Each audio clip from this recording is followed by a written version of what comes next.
Hindi ko po sinasabi na i-give up natin.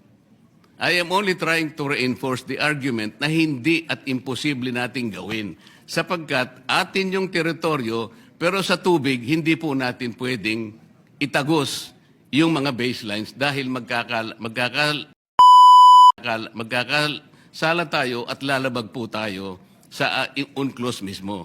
Ang dami po ngayong mga gumagawa ng kung ano-anong salita. Sumama na nga po yung napakaraming tao na sinasabi ko ro, i-give up natin ang KIG. Mr. President, kahit kailan hindi ko sinabi yun.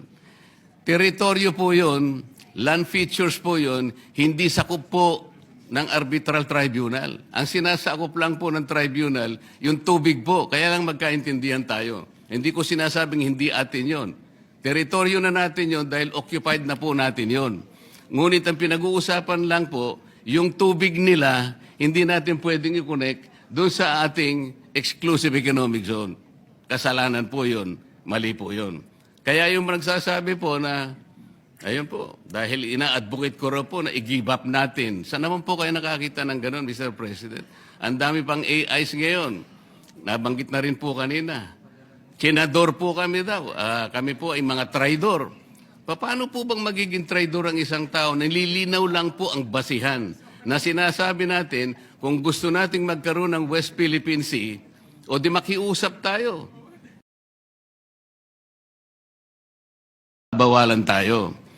Ngayon, bakit po nung nag-hearing tayo sa CA, paano ko po nasabi na imposible yun kako doon sa representative po ng Armed Forces, mahihirapan po kayo, imposible, dahil malalabag po natin ang napakaraming artikulo ng UNCLOS. Hindi po natin mai-enclose, hindi po natin makokonek yung territorial seas nung napakaraming features na yon na ating ino-occupy, magkakamali po tayo at baka sakali, kung gusto nyong gawin, we cannot do that unless, sabi ko, we give up our itong KIG. Hindi ko po sinasabi na i-give up natin.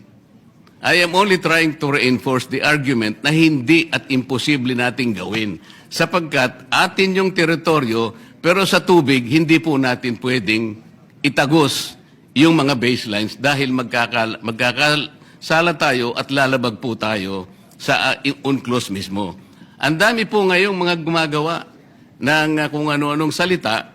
Sumama na nga po yung napakaraming tao na sinasabi ko ro, i-give up natin ang KIG. Mr. President, kahit kailan hindi ko sinabi yun. Teritoryo po yun, land features po yun, hindi sakop po ng arbitral tribunal. Ang sinasakop lang po ng tribunal, yung tubig po, kaya lang magkaintindihan tayo. Hindi ko sinasabing hindi atin yon. Teritoryo na natin yon dahil occupied na po natin yon. Ngunit ang pinag-uusapan lang po, yung tubig nila, hindi natin pwedeng i-connect doon sa ating exclusive economic zone. Kasalanan po yun. Mali po yun. Kaya yung nagsasabi po na, ayun po, dahil ina-advocate ko rin po na i-give up natin. Saan naman po kayo nakakita ng ganun, Mr. President? Ang dami pang AIs ngayon. Nabanggit na rin po kanina. Senador po kami daw. Kami po ay mga traidor.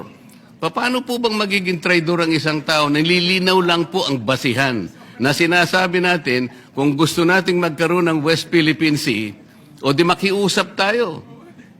Siguro pag-usapan natin sa pamamagitan ng United Nations na pwede po ba namin gamitin yung ilang mapa na idodrawing namin at kung inaakala po ninyong mahaba po yung pagitan, nakakita po kami ng maliliit na isla na pwede namin pagpatungan at yung pong land-to-water ratio, maaari po namin magawa ng paraan. Ganun po siguro, pero hindi yung automatic po, tatagos tayo sa mga ganong klaseng batuhan, pipilit po natin. Hanggang sa ngayon po, Mr. President, kaya hindi ma-define ng West Philippine Sea. At sabi ko nga po, hanggang ngayon ay walang ginagawang mapa, kahit nasabihin pa nilang merong mapa, hindi po totoo yun.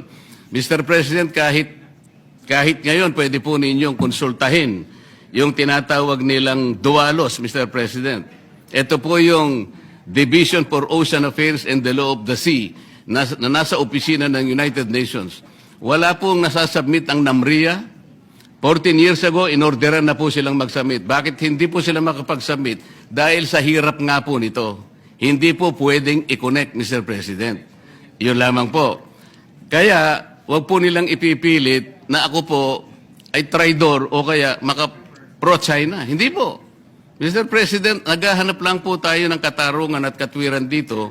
Kailangan maabisuhan po natin ang Coast Guard na kung ano man ang kanilang pinagsasabi rito, nagkakamali po kayo sapagkat wala pa pong West Philippines, wala pa po tayong mapa.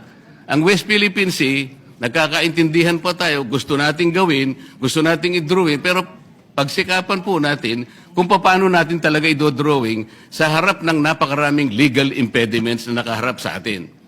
Yun po yung gusto kong linawin, Mr. President. Ngayon, kaugnay po doon sa pagboboto